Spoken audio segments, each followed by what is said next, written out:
कमलनाथ नकुलनाथ शाम 5 बजे ज्वाइन कर सकते हैं भाजपा। खास समर्थक दिल्ली में मौजूद मध्य प्रदेश कांग्रेस कार्यालय सूना पड़ा।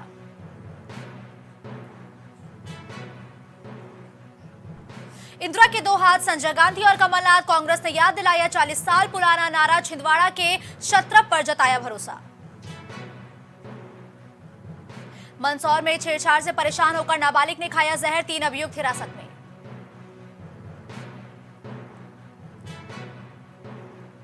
बालाघाट में उप सरपंचों का सरपंच पर बड़ा आरोप। शासकीय कार्यों में भ्रष्टाचार के आरोप। डीएम गिरीश कुमार मिश्रा से की शिकायत। सागर में निजी अस्पताल में इलाज के दौरान एक बच्चे की मौत। परिजनों ने लगाए लापरवाही के बड़े आरोप।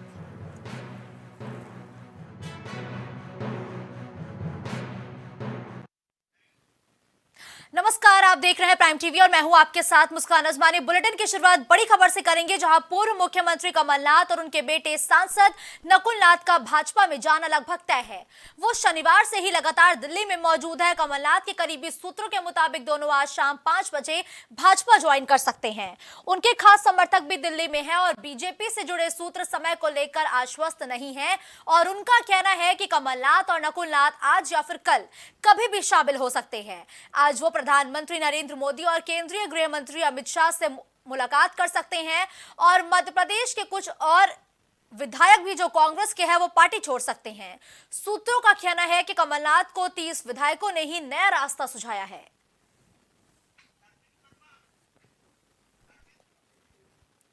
इस खबर पर ज्यादा जानकारी के साथ अरविंद वर्मा फोन लाइन पर हमारे साथ जुड़ चुके हैं। अरविंद, देखिए लगातार कमलनाथ और उनके बेटे नकुलनाथ दिल्ली में मौजूद हैं।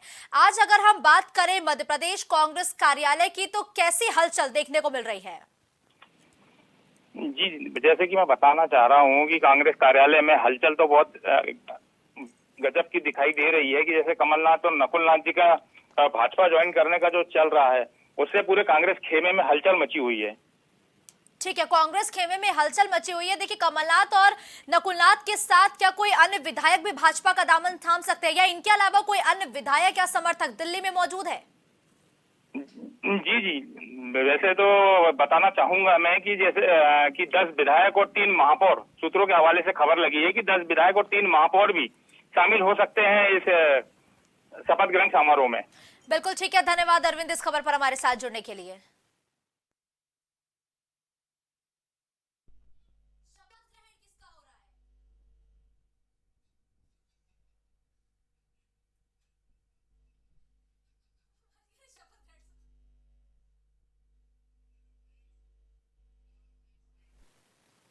अब अगली खबर सागर से है, जहां निजी अस्पताल में इलाज के दौरान एक बच्ची की मौत हो गई है। परिजनों ने डॉक्टर्स पर लापरवाही बरतने का आरोप लगाते हुए इंसाफ की गुहार लगाई है और परिजनों का कहना है कि डॉक्टर के बच्ची को गलत इंजेक्शन लगाने से उसकी मौत हो गई है। पूरा मामला रहली क्षेत्र का बताया जा रहा है। लोगों का कहना है कि पूरे जिले में झोलाछाप डॉक्टर्स की भरमार है और झोलाछाप डॉक्टर की लापरवाही से अब एक बच्ची की मौत हो चुकी है।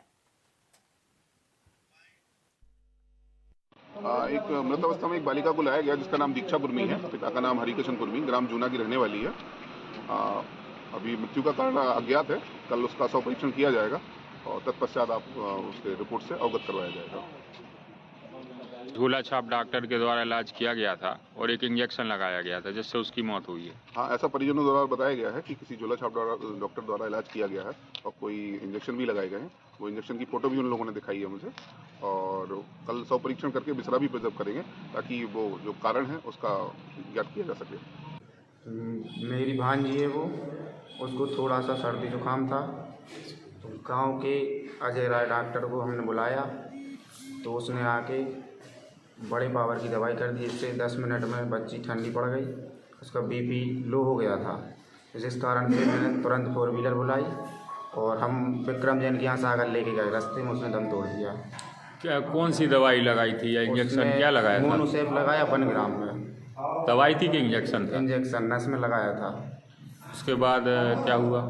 उसके बाद में वो घर चला गया। बच्ची का बीपी लो हो गया, उल्टी होने लगी, नाक से भी आ रही थी उल्टी और मुंह से भी आ रही थी। इसके बाद वो ठंडी पड़ गई। फिर से बुलाया उसको तो उसने देखा, 2 इंजेक्शन फिर से लगाया उसने। इसके बाद में बोला सागर ले जाओ। सागर ले गई थी, बबरून की आगे उसने दम तोड़ दिया था बच्ची ने। तो आशु दुबे इस खबर पर ज्यादा जानकारी के साथ इस वक्त हमारे साथ लाइव जुड़ चुके हैं। देखिए आशुतोष, डॉक्टर की लापरवाही से कहा जा रहा है कि एक बच्चे की मौत हो गई है। इस मामले पर अभी तक क्या कुछ कार्रवाई की गई है? मैम, इस सारे मामले को लेकर अभी डॉक्टरों और अधिकारियों का कुछ भी वर्जन सामने नहीं आया है। अभी बच्ची का पीएम कराया गया है। पीएम की रिपोर्ट आने तक किसी भी अधिकारी ने इस मामले में कुछ भी कहने से दूरियां बनाई है। बिल्कुल ठीक है आशु, देखिए कि अभी कहा जा रहा है कि पोस्टमार्टम रिपोर्ट आने के बाद ही आगे की कार्रवाई की जाएगी, लेकिन जिस डॉक्टर्स पर लगातार परिजन आरोप लगा रहे हैं, क्या उस डॉक्टर को हिरासत में लिया जा चुका है? मैम, ये सारे मामले को लेकर परिजनों ने आरोप जरूर लगाए हैं, लेकिन रात में करीब देर रात डॉक्टर गांव से समय मिलते ही रफू चक्कर हो गया। लेकिन इस सारे मामले में अभी तक ना कोई गिरफ्तारी सामने आई है, ना ही अधिकारियों ने कोई अभी कड़ी कार्रवाई की। बिल्कुल, लेकिन देखिए आशु, लगातार ये भी कहा जा रहा है कि इस जिले में झोलाछाप डॉक्टर्स की भरमार है। क्या इन झोलाछाप डॉक्टर्स पर नकेल कसने की कार्रवाई कोई नहीं कर रहा है क्या? नहीं, कोई भी अधिकारी इस मामले में अगर समय रहते कोई कार्रवाई करता तो नहीं, हमें लगता है कि अभी इतनी बड़ी लापरवाही सामने नहीं आती। सागर जिले की रहली में ये तीसरा मामला है। इसके पहले दो बच्चों की जान जा चुकी है झोलाछाप डॉक्टरों के इलाज करने के दौरान। बिल्कुल, देखिए ये तीसरा ऐसा मामला है जैसा कि आपने जिक्र किया, और पहले भी 2 मामले ऐसे हो चुके हैं। क्या उन 2 मामलों पर अभी तक कोई कार्रवाई की गई है या फिर ठंडे बस्ते में चले गए दोनों ही मामले? नहीं, कोई मेडिकल अधिकारियों ने, जो वरिष्ठ अधिकारी हैं, इस मामले में कोई कड़ी कार्रवाई नहीं की है। इस मामले में हमेशा से स्वास्थ्य विभाग के डॉक्टरों और अधिकारियों पर लापरवाही के आरोप लगते आए हैं। पिछले दिनों मीडिया ने भी इस खबर को प्रमुखता से दिखाया था, तब भी किसी अधिकारी ने उचित नहीं समझा कार्रवाई करना। बिल्कुल, देखिए लगातार बच्चों की जान से खिलवाड़ किया जा रहा है। झोलाछाप डॉक्टर्स की लापरवाही की वजह से बच्चों की मौत हो रही है। स्वास्थ्य विभाग का इस मामले पर क्या कुछ कहना है? क्यों स्वास्थ्य विभाग आखिर मूक दर्शक बना हुआ बैठा है, और स्वास्थ्य मंत्री क्या कर रहे हैं? इस मामले में बात की जाए अगर स्थानीय प्रशासन की, तो अगर स्थानीय प्रशासन समय रहते अगर इन पर कार्रवाई करता तो इतने बड़ी मामला सामने नहीं आता। और बात की जाए किसी भी वरिष्ठ अधिकारियों की, तो अभी तक इस मामले को लेकर वरिष्ठ अधिकारियों का या किसी जिम्मेदार जनप्रतिनिधियों का कोई बयान सामने नहीं आया। बिल्कुल ठीक है, धन्यवाद आशु इस खबर पर हमारे साथ जुड़ने के लिए।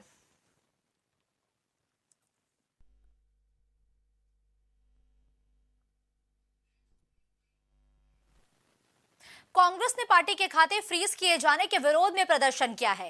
प्रदर्शन के दौरान कांग्रेस नेताओं ने कहा कि ये केंद्र सरकार की साजिश है। उन्होंने कहा कि ऐसा करना लोकतंत्र की हत्या है। प्रदर्शन के दौरान भारी पुलिस बल भी तैनात रहा। तो देखिए, ये बालाघाट में प्रदर्शन किया गया है और कांग्रेस के खाते फ्रीज किए जाने के विरोध में ये प्रदर्शन है। फिलहाल अभी कांग्रेस के सारे खाते चालू कर दिए गए हैं, लेकिन उसके बावजूद भी लगातार जो कांग्रेस के कार्यकर्ता है, जो नेता है, वो सड़कों पर उतरकर पुतला दहन करते हुए नजर आ रहे हैं। देखिए, जिस प्रकार से भारत में लोकतांत्रिक तरीके से लोकतांत्रिक मूल्यों का गला घोटने वाली ये जो मोदी की सरकार जब से बनी है, उनका एक ही उद्देश्य है कि विपक्ष को खत्म करें। विपक्ष जब ताकतवर होता है तो उस पर जानबूझकर ईडी के छापे पड़वाना, सीबीआई के छापे पड़वाना, उनके व्यापार पर अटैक करना ये मोदी की पॉलिसी है। 2024 का जो चुनाव अब आने वाला है, देश में मोदी के खिलाफ पूरा माहौल है। मोदी जी घबराहट के चलते देश की सबसे बड़ी विपक्ष की पार्टी कांग्रेस पार्टी के खिलाफ आयकर विभाग का उन्होंने कंधा यूज किया और हमारे जो खाते हैं राष्ट्रीय कांग्रेस के और यूथ कांग्रेस के खातों को फ्रीज कराने का काम किया गया।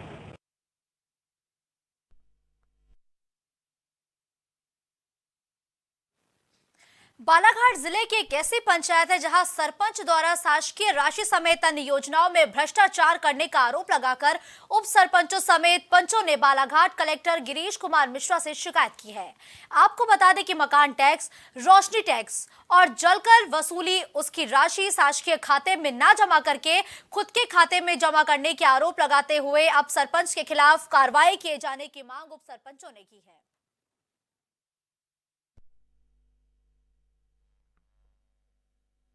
मैं कलेक्टर साहब को ज्ञापन देने इस मामले में आया हूँ। मकान कर वसूली जो सरपंच 2023 में सरपंच द्वारा सरपंच सचिव द्वारा किया गया था, वो आज दिनांक तक जमा नहीं की गई हैं। और हमारे यहाँ पुलिया का निर्माण किया गया, जिसमें 14 लाख कुछ रुपए का 96,000 का निर्माण कार्य था, जिसे जहाँ वहाँ से पुल निकला था, पाइप पुल, उसको उसने अन्य जगह बेच दिया, उसका पैसा जमा नहीं किया।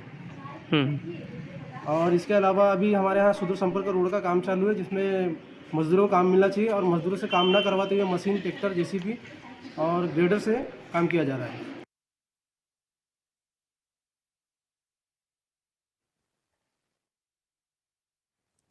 कृष्ण कुमार फोन लाइन पर इस खबर पर ज्यादा जानकारी के साथ इस वक्त हमारे साथ जुड़ चुके हैं। देखिए कृष्ण कुमार, उप सरपंचों ने बड़े आरोप सरपंच पर लगाए हैं, क्या कुछ आरोप लगाए गए हैं सरपंच पर और सरपंचों ने क्या कुछ सफाई दी है अपने इस आरोप पर? मैम, सरपंच से बात की गई है, लेकिन सरपंच ने अभी तक फोन नहीं उठाया है। मुस्कान, मैं बताना चाहूंगा आपको कि ये किरनापुर थाना अंतर्गत जो है सारद पड़ता है, ये सारद ग्राम पंचायत है, जिसपे उप सरपंच ने जो है आरोप लगाया है कि कई मकान टैक्स से लेकर के रोशनी टैक्स, जलकर टैक्स और स्वयं के खाते में इन्होंने जो है राशि जमा कर ली गई है अभी। बिल्कुल, तो ये देखिए गंभीर और बड़े आरोप लगाए गए हैं। इस दौरान उप सरपंचों ने क्या मांग की है?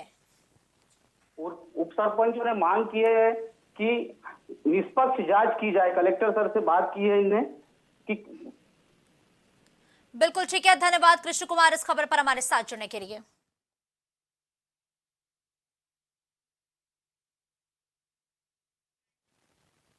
खबर मंदसौर से है, जहां अलवदा खेड़ी में नाबालिग बच्ची ने छेड़छाड़ से परेशान होकर आत्महत्या की कोशिश की है, जिसे गंभीर हालत में अस्पताल में भर्ती कराया गया है। वहीं इस मामले पर पुलिस ने कार्रवाई करते हुए आत्महत्या के लिए उकसाने के मामले में गांव की ही 3 आरोपियों को हिरासत में लिया है। तो छेड़छाड़ से परेशान नाबालिग छात्रा ने आत्महत्या की कोशिश की है, जिसे गंभीर हालत में अस्पताल में भर्ती करा दिया गया है, जहां लगातार नाबालिग का इलाज जारी है। इस दौरान गांव के ही 3 युवकों पर आरोप लगाए गए हैं छेड़छाड़ के। इसके साथ ही अब पुलिस ने तीनों ही आरोपियों को हिरासत में लिया है, उनसे लगातार पूछताछ की जा रही है। मंदसौर का ये पूरा मामला है, जहां एक नाबालिग ने जहर खाकर आत्महत्या करने की कोशिश की है। दरअसल गांव के ही 3 युवकों पर छेड़खानी का आरोप लगाते हुए युवती ने आत्महत्या की कोशिश की है, जिसे गंभीर हालत में अस्पताल में भर्ती कराया गया है। लेकिन फिलहाल इस मामले पर पुलिस ने कार्रवाई भी की है और पुलिस ने 3 आरोपियों को हिरासत में लिया है और तीनों ही आरोपी गांव के ही रहने वाले बताए गए हैं।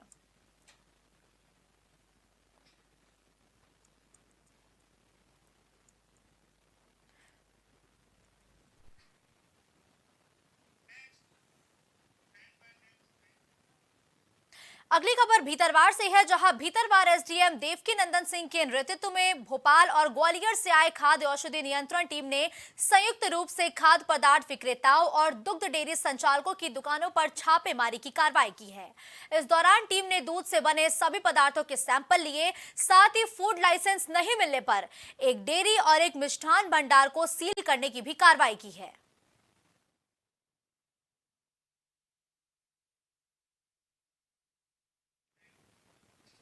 रुक करेंगे अगली खबर का, जहां कटनी में कुटला पुलिस ने एक अपराधी को हिरासत में लिया है। बताया जा रहा है कि दीपक निषाद नाम का आरोपी धारदार हथियार लेकर लोगों को डरा धमका रहा था, जिसकी सूचना स्थानीय लोगों ने पुलिस को दी है। फिलहाल पुलिस ने आरोपी के खिलाफ आर्म्स एक्ट के तहत कार्रवाई करते हुए उसे जेल भेज दिया है।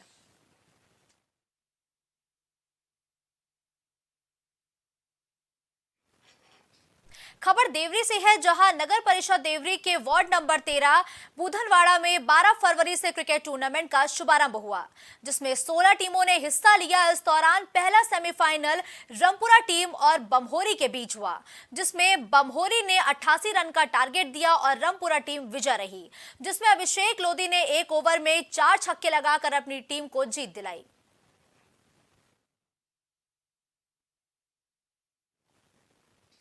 इस बुलेटिन में फिलहाल के लिए बस इतना ही। देश और दुनिया की तमाम बड़ी खबरों के लिए आप बने रहिए प्राइम टीवी के साथ। कुछ भाव पुष्प। आप देख रहे हैं प्राइम टीवी, सच साहस सरोकार। प्रधानमंत्री श्री नरेंद्र मोदी का संकल्प है कि देश का हर नागरिक पोषित, सशक्त और समर्थ बने। जब पूरा विश्व इस सदी की सबसे बड़ी महामारी कोविड-19 से जूझ रहा था, उस दौरान प्रधानमंत्री श्री नरेंद्र मोदी जी के नेतृत्व में भारत सरकार ने प्रधानमंत्री गरीब कल्याण अन्न योजना का संचालन कर देश के गरीबों की खाद्य सुरक्षा सुनिश्चित की। इसी संवेदनशीलता को जारी रखते हुए आज 80 करोड़ से भी ज्यादा लोगों को मुफ्त अनाज दिया जा रहा है। सभी को अनाज, पोषित समाज। अगर आप करना चाहते हैं अपने बिजनेस को प्रमोट, तो इसके लिए आपको चाहिए होगा एक सपोर्ट। बेहतर स्क्रिप्ट, शानदार ग्राफिक्स, बेहतर विजुअल, दिखाएंगे कमाल, जानकारी पहुंचेगी जन जन तक, आपका काम करेगा धमाल। इन सभी चीजों के लिए अब ना हो परेशान। Brand promotion, motion designing and video editing, 2D और 3D animation, television telecasting, social media works, script writing जैसे कामों के लिए आज ही कांटेक्ट करें 9267925186 पर। इसी के साथ ही आप हमें जीमेल भी कर सकते हैं vikasproduction.gfx@gmail